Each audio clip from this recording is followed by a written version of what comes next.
देश की राजधानी दिल्ली समय समय पर क्राइम कैपिटल बनकर भी पूरी दुनिया में अपना नाम बटोरती रही है, फिर चाहे वो निर्भया केस हो या फिर हाल ही में हुआ श्रद्धा और आफताब का केस हो। इस केस पर आज पूरी दुनिया की निगाह चली गई, क्योंकि जब इस केस की कहानी लोगों के सामने आई तो लोगों के दिमाग में एक ही सवाल था कि ऐसा कोई कैसे कर सकता है। तो इस मर्डर केस की पूरी कहानी क्या है? इस मर्डर को अगर आप किसी मिस्ट्री से कम समझते हैं तो ये आपके लिए एक बड़ी भूल होगी। बात भले ही आज दिल्ली में होने वाले इस अपराध की हो रही हो, लेकिन इस कहानी की शुरुआत होती है मुंबई से। महाराष्ट्र के पालघर से 27 साल की श्रद्धा वॉलकर अपने परिवार को छोड़कर मुंबई एक नौकरी की खोज में आती है। श्रद्धा को एक मल्टीनेशनल कंपनी के कॉल सेंटर में जॉब भी मिल जाती है और यहीं पर काम कर रहा था 30 साल का युवक जिसका नाम था आफ्ताब अमीन पूनावाला। श्रद्धा और आफ्ताब की पहली मुलाकात यहीं पर होती है और 8-9 महीने की डेटिंग के बाद दोनों शादी करने का फैसला करते हैं। साल 2019 में वो फैसला लेते हैं कि वो अलग अलग रहने की बजाय अब से लिव इन में रहेंगे और इसी वजह से उन्होंने मलाड में कमरा किराए पर लिया और दोनों एक साथ लिव इन में रहने लगे। सब कुछ अच्छा चल रहा होता है, लेकिन एक ट्विस्ट तब आता है जब श्रद्धा अपनी माँ को अपने रिलेशनशिप की सारी बातें बता देती है। ये बात उसकी माँ से होते हुए उसके पिता तक पहुँचती है और यहीं पर सारा मामला गड़बड़ हो जाता है। और फिर वही होता है जो हर एक टिपिकल इंडियन मिडिल क्लास की कहानी है। लड़की के माँ बाप लड़की के इस रिश्ते को एक्सेप्ट नहीं करते और लड़की फिर झोला उठाकर वहाँ से निकल जाती है। इस पूरी बहस का रिजल्ट ये निकला कि श्रद्धा ने अपनी माँ को ये तक कह दिया कि आज से आप ये समझ लेना कि आपकी कोई बेटी नहीं है। और उसके बाद श्रद्धा के माँ बाप ने भी श्रद्धा से काफी दिनों तक दूरी बना ली। लेकिन श्रद्धा के दोस्तों, उसके फेसबुक स्टेटस और व्हाट्सएप स्टेटस से उसके परिवार को उसकी पूरी जानकारी मिलती रहती थी।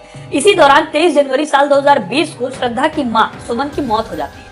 मौत से पहले श्रद्धा की बात सुमन से हुआ करती थी और उसने सुमन को कई बार ये बताया था कि आफ्ताब उसके साथ मारपीट किया करता है। इस बात पर माँ ने उसको समझाया भी था कि वो आफ्ताब को छोड़ दे, लेकिन श्रद्धा ने कहा कि आफ्ताब ने माफी मांग ली है और वो अब सुधर गया है। लेकिन ये सुधरना कितना खतरनाक हो जाएगा ये किसी ने भी नहीं सोचा था। श्रद्धा की माँ यानी कि सुमन की मौत के करीब 15 से 20 दिनों बाद श्रद्धा के पिता से श्रद्धा की करीब 2 बार बात हुई। इस दौरान श्रद्धा ने अपने पिता से भी ये बात बताई कि आफ्ताब उसके साथ मारपीट करता है। हालांकि वो तब भी नहीं मानी और अगले 2 सालों तक उसके पिता और उसके बीच में कोई बातचीत नहीं हुई। अब आ जाते हैं सीधे 8 मई 2022 पे, जब श्रद्धा और आफ्ताब दोनों दिल्ली आ जाते हैं। दिल्ली आने के उनके 2 मेन रीजन थे। पहला तो यही था कि श्रद्धा और आफ्ताब दोनों का ही परिवार इस रिश्ते के खिलाफ था और दूसरा ये कि दिल्ली में उन्हें बेहतर नौकरी की उम्मीद थी।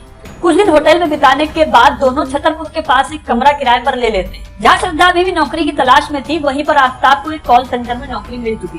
श्रद्धा और उसके परिवार के बीच में कोई बातचीत नहीं थी, लेकिन श्रद्धा के पिता उसके दोस्तों के थ्रू ये जान चुके थे कि ये दोनों दिल्ली आ चुके। इसी दौरान 14 सितंबर को श्रद्धा के भाई ने अपनी बहन से कांटेक्ट करने की कोशिश की, लेकिन उसके दोस्त से उसे पता चला कि पिछले 2 महीने से श्रद्धा का फोन बंद है और उसे कोई भी कांटेक्ट नहीं कर पा रहा है।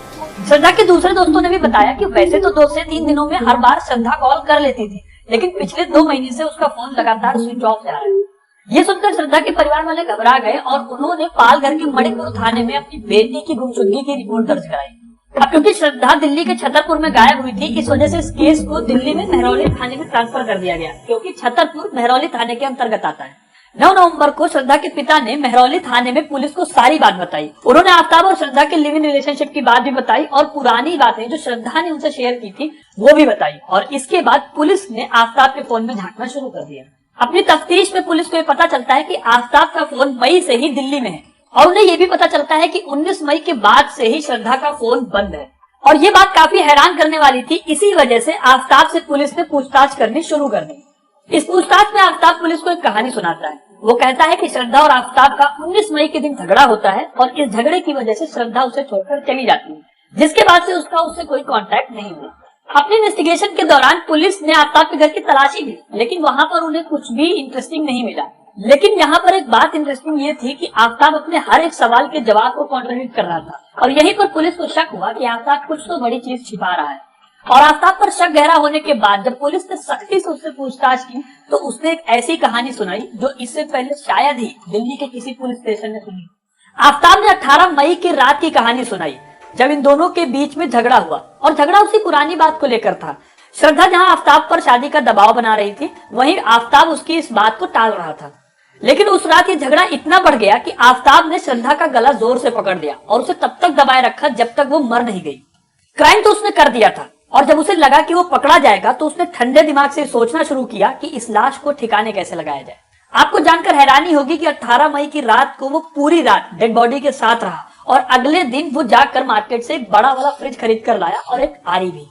घर आने के बाद उसने अपने बाथरूम में श्रद्धा की बॉडी के कई पार्ट्स करने शुरू कर दिए। अब क्योंकि बदबू फैल रही थी, इस वजह से उसने घर में परफ्यूम छिड़कना शुरू कर दिया ताकि पड़ोसियों को यह पता ना चले कि वो कितना घिनौना काम अपने घर में अंजाम दे रहा है। श्रद्धा की लाश के कई टुकड़े करने के बाद उसने इन टुकड़ों को फ्रिज में रख दिया और हैरानी की बात यह है कि इसके साथ वो इस घर में रहने भी लगा।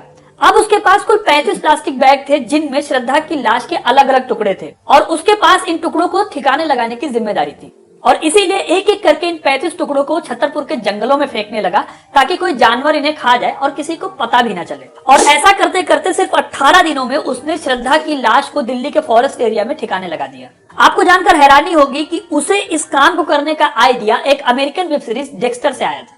इस तरह से 27 साल की श्रद्धा वॉल्कर ने जिस लड़के के प्यार में अपनी फैमिली, अपने दोस्तों और अपने शहर तक को छोड़ दिया, उसी लड़के ने उसके साथ इतना घिनौना काम कर दिया। श्रद्धा आफ्ताब के प्यार में इतनी पागल थी कि अपनी माँ और अपने पिता के समझाने के बावजूद वो नहीं मानी। यहाँ तक कि एक बार उसे उसके दोस्तों ने आफ्ताब के चंगुल से रेस्क्यू भी कराया था, लेकिन वो फिर भी आफ्ताब के प्यार में पागल थी। इस एक मर्डर मिस्ट्री ने पूरे देश में लिव इन रिलेशनशिप पर फिर से सवाल खड़े कर दिए हैं और यहीं पर कुछ लोग अभी इस मामले में लव जिहाद का एंगल भी घुसाएंगे और उन लोगों को डराएंगे जो इंटर रिलीजन रिलेशनशिप से परहेज नहीं करते। साथ ही इस एक केस की वजह से लड़कियों को मिलने वाली फ्रीडम पर भी सवाल खड़े हो जाएंगे और उनका परिवार इसी एक केस का एग्जाम्पल देकर उन्हें डराने की कोशिश करेगा। आपका इस मामले पर क्या कहना है हमें कमेंट करके जरूर बताएं और वीडियो को लाइक और शेयर करना ना भूलें और ऐसी इंटरेस्टिंग वीडियोस के लिए हमारे चैनल को सब्सक्राइब करें।